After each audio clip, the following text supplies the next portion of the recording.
This is Nick. This is Jack. It's Thursday, the new Friday, October 10th, and today's pod is the best one yet. This is a TBOY. The top 3 pop business news stories you need to know today. Stocks are jumping. The Dow is up 400 points, and the S&P 500 just hit an all-time high, Jack. More importantly, I am a terrible patient of my GI doctor. Oh, yeah, it's true. I had a bunch of gluten last night. Every time we're in Los Angeles, markets rise. Every time Jack eats a carb, markets rise. We went to a homemade pasta place called Feliz last night, or was it Felix? It was called Felix, and the rigatoni was flowing out of Jack's mouth the whole time. I didn't have dairy, though, so I get partial credit. Like we said, every time Jack goes gluten-free in Los Angeles, stocks go up. So, Jack, 3 stories for today's pod. What do we got on the show? For our first story, tonight at 7 o'clock Pacific, Tesla finally unveils their robotaxi. So we got a preview of what could be a huge new product or a huge disappointment and one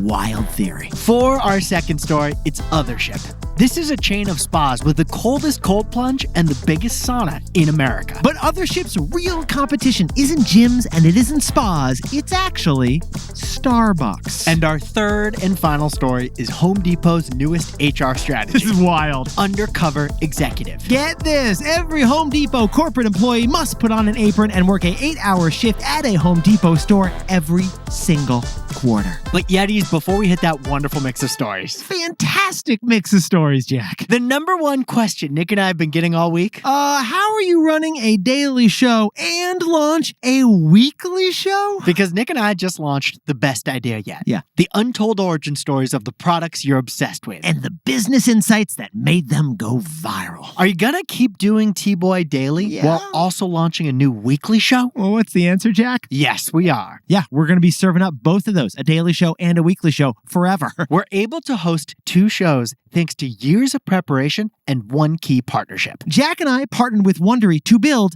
a pop-biz production powerhouse. That's right. Because the best idea yet is powered by a team of 12 writers, researchers, fact checkers, and producers. And editors, and sound mixers, and extra sound mixers. And for 6 years, Nick and I have been bookmarking stories that are so ripe to go deeper on. Oh, and now our research team is doing just that. They're spending weeks and months poring over history and data and earnings and interviews and information and annual reports. The stories are incredible. Oh, and then the sound effects team adds in a little cinematic sprinkle-dinkle. And then Jack and I add in our business takeaways with a little bit of razzle-dazzle. 3 months of work go into each episode of The Best Idea Yet. 3 months of work to make these episodes sound like Hollywood. And tomorrow, we've got a surprise for you. Because even though episode 1 launches next week, we're going to give you a sneak peek. That's right. Tomorrow, we're putting the entire first episode of The Best Idea Yet on this feed for you. Our entire first episode of our brand new series is coming to you tomorrow right here. We can't wait for you to hear it. But in the meantime, Jack, we prepared 3 fantastic stories for today's show. Let's hit the pod. Yeah, baby! 15 years before this song, 2 boys from the Northeast met in the dorm. They had an idea that caused a cultural storm. It's the best one yet, but the best is the norm. Jack, Nick, that's it. I don't even think they need to practice. 50%, that's a fat tip. TBOY City on your list. If you know, you know, cause we ready to go. We can't wait no more, so just start the show. Start the show. For our first story, after years, literally, of missed promises and delays, tonight is Tesla's big robotaxi unveil. But no matter what gets announced tonight, there's one Tesla secret nobody's talking about. Jack, I got a date for you. You ready for this? Mm-hmm. April 2019, I remember where we were. We were recording a podcast Of the show. in California. True story. About Tesla's robotaxis. 5.5 years ago, Elon said a fleet of 1 million Tesla robotaxis would be hitting the streets by 2020. The Tesla taxi would be here. It was such a bold promise. Well, Jack, 5.5 years later, after that announcement, there are still no Tesla robotaxis. But tonight, at 7 o'clock Pacific, Tesla is hosting an event called We Robot. We Robot, where Elon says he will unveil the new Tesla robotaxi. According to reports, this could be an entirely new type of car. Oh, totally. Like no steering wheel, different wheels, ground up, completely new, a ghost cab like we've never seen before. This could make Ubers irrelevant. They could make Waymo robotaxis look way old. Or on the other hand, this could be nothing at all. It could be another broken promise. Because Elon overpromises and underdelivers for the last 5 years. Yeah, Elon overpromises and then he eventually delivers. He has a good track record of eventually delivering, but he's never delivered a robotaxi. You just got to be a little patient with him sometimes. But no matter what Tesla unveils tonight, there is one theory about Tesla and robotaxis that we jumped into TBOY style, and it was too wild not to share. Here's the theory. Tesla already has the biggest robotaxi fleet in the world.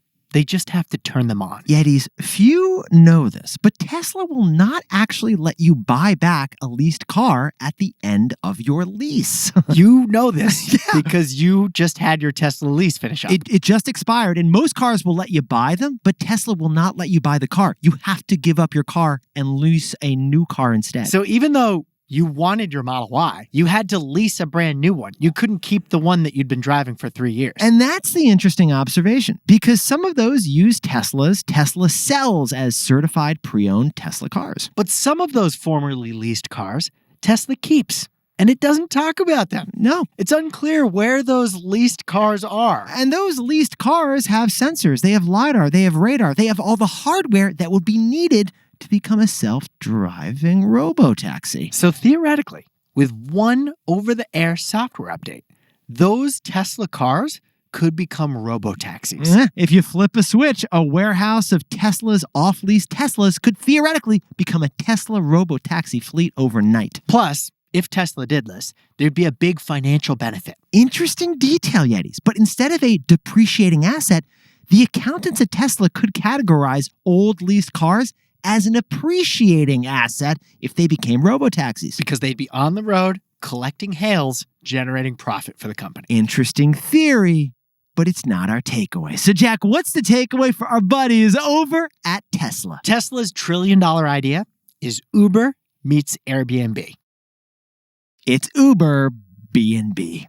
Besties, no one knows what will happen tonight with Tesla's big robotaxi event. In fact, Tesla's chief information officer, the one in charge of the autonomy division, Pretty critical guy. just quit last week. Awkward. What's going on there? But what we do know is that what Tesla is trying to build is Uber meets Airbnb. Uber meets Airbnb. The ability to monetize your current Tesla by switching it into robotaxi mode. All right, hear us out. Like Airbnb, you could use your Tesla car like usual, or you could set it to be bookable by others. Think about it. A Tesla owner can already hail their car with summon mode.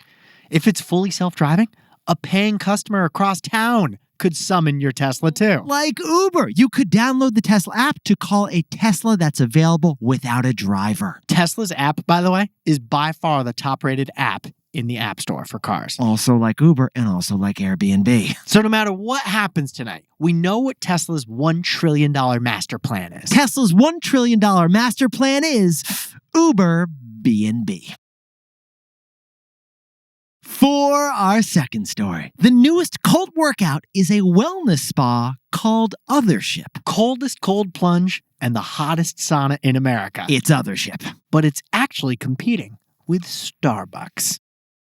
Yetis, there's one neighborhood in New York City Jack and I love in particular. It's the Flatiron area, because the Flatiron area is basically a startup incubator. It's where all the new startups in New York begin. And the latest one that we noticed is one we had to jump into TBOY style. By the way, great fast casual restaurants around the Flatiron. Couldn't agree more. But Othership is the new chain of immersive saunas and ice baths. Othership is basically trying to scale the steam room. This location in the Flatiron is 7,000 square feet. How would you describe it, Jack? It's like Equinox and SoulCycle had a menage a trois with a Turkish bathhouse. It's exactly like that. It's kind of like if Gwyneth Paltrow went to Finland for vacation and came back and just designed a new bathroom for herself. It's upscale. It's not a mothership. Right. It's the Othership. And Othership provides both guided and unguided sauna and cold plunge sessions for 75 minutes to 2 hours long. Yeah, you're going to cycle between the heat and the cold and like do breathing exercises that are guided throughout. You're doing candlelit group classes in a sauna, Jack. Gwyneth would feel right at home. It's like Barry's boot camp, but less sprinting, more schwitzing. Founded in Toronto, Canada,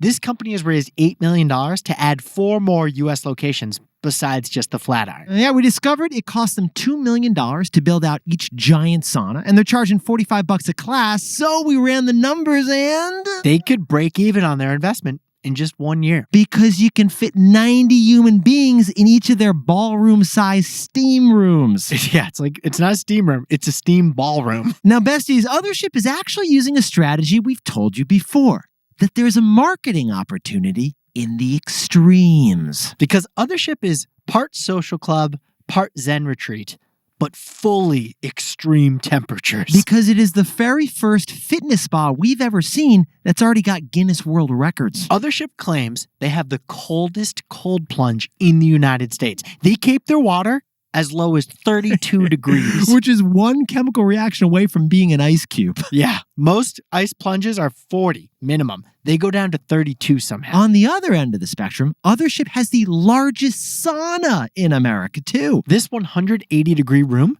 can hold 90 people. Oh, and they are so extremely mindful at Othership that they have banned technology in the space. You may not bring your phone. You may not bring your smartwatch. All screens stay locked in the lockers. Oh, if you even try to sneak a Fitbit in there on your wrist, they will ice you, Jack. They will Smirnoff ice you. But Yetis, here's what Jack and I find interesting. We don't think Othership's competition is Equinox. We don't think it's Planet Fitness. And we don't even think it's another spa. Othership's competition is actually Starbucks. So breathe in and breathe out. And wipe the sweat away from your brow. So, Jack, what's the takeaway for our buddies over at Othership? The number one void in America is a third place. And that is a business opportunity. Yetis, when Howard Schultz took over Starbucks, he was inspired by Italian coffee shops, which are a third place. I noticed this in France. Yeah, you did. Cafes in France serve as a third place. They're not home, they're not work. They're third places where you can socialize, spend your time, and the staff is not pushing you to either buy or get out of there. But here's the problem. As Starbucks expanded, it has lost that third place appeal that it first pioneered. Starbucks is not as nice a place to spend leisure time anymore.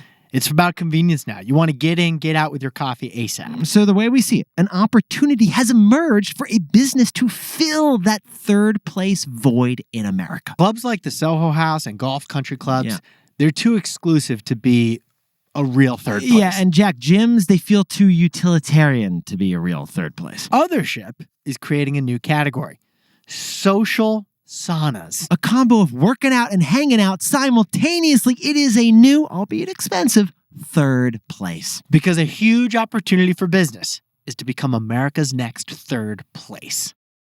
Hey Yetis, if you're a bestie, take a sec and hit that subscribe button. And like this video while you're at it. If you leave a comment, by the way, we'll read it.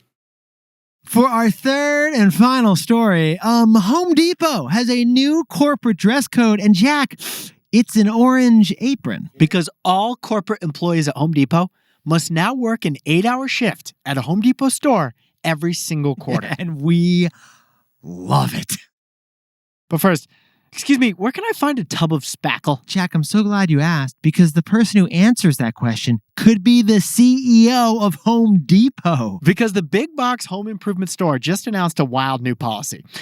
Undercover boss for everyone. Yeah, these Bloomberg News got their hands on an internal memo from the CEO that honestly sounds like a TV script. Starting right now, all corporate employees must work one 8-hour shift at a store once per quarter. Get out of the earnings report, get into customer support. Because Home Depot has 450,000 employees. That's a lot. Most of them work at the retail stores. But the decisions are made at corporate in Atlanta. A new policy, and this new policy is intended to keep the suits grounded. Even senior management has to do this. Yeah. Like Frank from finance has to help out in a store once every 3 months. The chief marketing officer, the top IT dude, Carol in accounting, they've all got to go from the spreadsheets to the sheetrock. I love this idea. It's like if Jamie Dimon told all the investment bankers they had to be ATMs for a day. You know what I mean? No, but if I worked at on the 37th floor of Home Depot's corporate headquarters. Yeah, it'd be kind of fun I for a would day. love the change of pace. Totally. Go into the suburbs. You don't know where any of the items are, but... Yeah, if people ask me a question, I'd be like, I don't know. I'm sorry. You got to go ask my colleagues. So as you can tell, Yetis, Jack and I think this idea is brilliant because it connects management with two of the most important stakeholders. Stakeholders are key. The most important stakeholder is the customers. Totally. Because it's easy for executives to think that customers are just numbers and units and metrics in some spreadsheet. But by being in the store and interacting with customers, that is key to any B2C company. Interacting with the actual human beings who buy the actual product. The next stakeholder,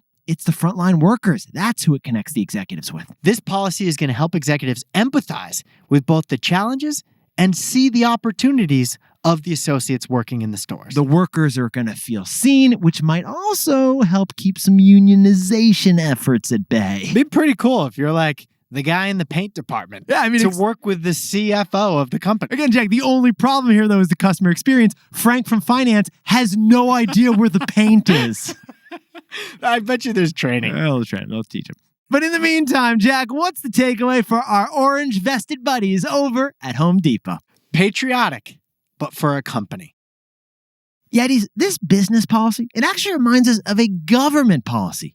Mandatory military or civilian service. 75 countries require service from its citizens in some way, usually when they hit 18 years of age. For example, Israel requires men and women to serve in the military for 2 to 3 years. Germany requires military or civil service as well. Requiring 18-year-olds to contribute alongside their fellow citizens for a year in service to the country, it creates connection. We could all use a little bit of connection right now, couldn't we, man? And what Home Depot's doing, requiring everyone at corporate to provide service to the stores, it feels similar. Yeah, it does, because it could boost company morale, and honestly, any investment in retention is financially worth it. And if you're a company, you want your employees to love the company. I think this policy could do some of that. Patriotic, but for a company. Jack, could you whip up the takeaways for us for the new Friday? Tesla's robotaxi event is tonight. We'll either be incredibly impressed or unsurprisingly disappointed. Either way, the $1 trillion robotaxi master plan for Tesla is this: Uber meets Airbnb. Uber BNB. For our second story, it's Othership. This is a new chain of extreme, mindful sauna and cold plunge spas. Because filling the void of a third place is the #1 business opportunity. And our third and final story is Home Depot.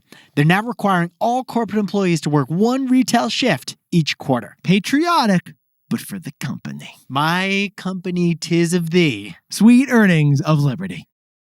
But Yetis, this pod's not over yet. Here's what else you need to know today. First, 2 tech companies in America are facing some brutal allegations right now. First, TikTok was sued this week by 14 states for intentionally making their app addictive to kids. And then Roblox was accused by a short-selling hedge fund of being a hangout for child predators. Major theme recently, tech companies are not protecting kids. And Roblox stock fell 10%. And second, the U.S. deficit for the fiscal year 2024 just hit $1.8 trillion. That's its highest in 3 years. The U.S. debt situation feels out of control, and neither political party seems intent on reining it in. Kamala Harris's policies would add $8 trillion to the national debt. Trump's would add nearly double that, adding $15 trillion of debt over the next 10 years. And finally, Maven, the women's health and family planning clinic, just hit a $1.7 billion valuation. Maven is now the most valuable women's healthcare company in America, and all their care is provided virtually. Yeah, they're providing family planning, childbirth, postpartum, menopause services. They're really targeting millennial moms right now in particular. Wild stat about their services? Their work reduces the number of NICU admissions for newborns by 20 to 28%. Now time for the best fact yet. This one sent in by Al Rubio from lovely Guadalajara, Mexico. We recently mentioned that Taco Bell was the fastest drive-thru chain in America. They will get you that Doritos Locos Taco in 4 minutes and 25 seconds. That's pretty quick. But if you compare that to some chains outside of America, it's actually really slow. Get this, Carne Garibaldi, located in Al's hometown of Guadalajara, Mexico, fulfills orders in 13.5 seconds. How do they do it? Yeah, you sit down and then you are fed. No, they must have like very limited choices. Yeah. Like, do you want beef or do you want chicken? That's it. Either way, if you're so hungry you can't wait 4 minutes, you head to Carne Garibaldi in Guadalajara, You're actually Mexico. supposed to walk in with your mouth open. Wim Hof style. Yetis, you looked fantastic all week. Jack, congratulations on the launch. What a week in LA. We got to serve up the special episode. Yeah, episode number one. It's going to be exciting. Yetis, we cannot wait to share with you episode number 1 of The Best Idea Yet. It'll be right here on The Best One Yet tomorrow morning for you. And of course, we dropped the link in the episode description for you to subscribe to that new show. 5 stars and ratings, we'll take those as well. Nick and I, we'll see you tomorrow. Jack, let's celebrate the wins. Yeah, baby.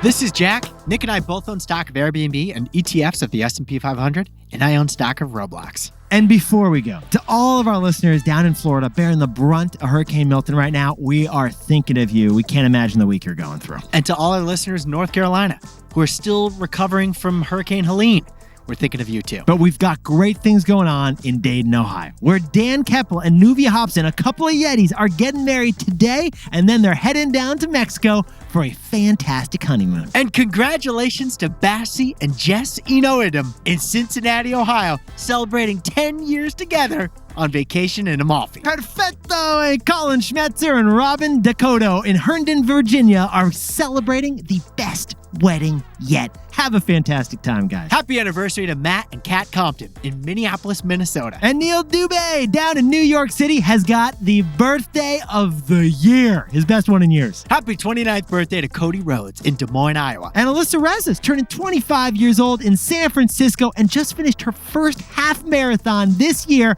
Congratulations, Alyssa. Huge congratulations to Olivia Martinez in Santiago, Chile, who's just finishing a great year of 5th grade. And Rafael Elmaris in Duluth, Georgia is a 1-month-old baby. Parents Brandon and Mariana are so proud of your fantastic first month. Happy 53rd birthday to Briar Chung in Rhododendron, Oregon. And Attic Shack is turning 18 years old down in Miami, Florida. Happy 3 years to Felicity Enos in Nashville, Tennessee. And Ali Iqbal is turning 4 years old, celebrating the big birthday over in Boonton, New Jersey. Happy birthday to Andrea Peterson Whalen in Manhattan Beach, California. And Shannon Miller has got a celebratory birthday hanging out up in Harlem. Happy birthday to Lucas Goldfuss in Bavaria, Germany. Celebrating in the Maldives. Not too shabby, Lucas. We'll see you there. And happy birthday to Natalia Ballin in Bogota, Colombia. Celebrate the wins. And to anyone else celebrating something today, make it a T-Boy. Celebrate the wins.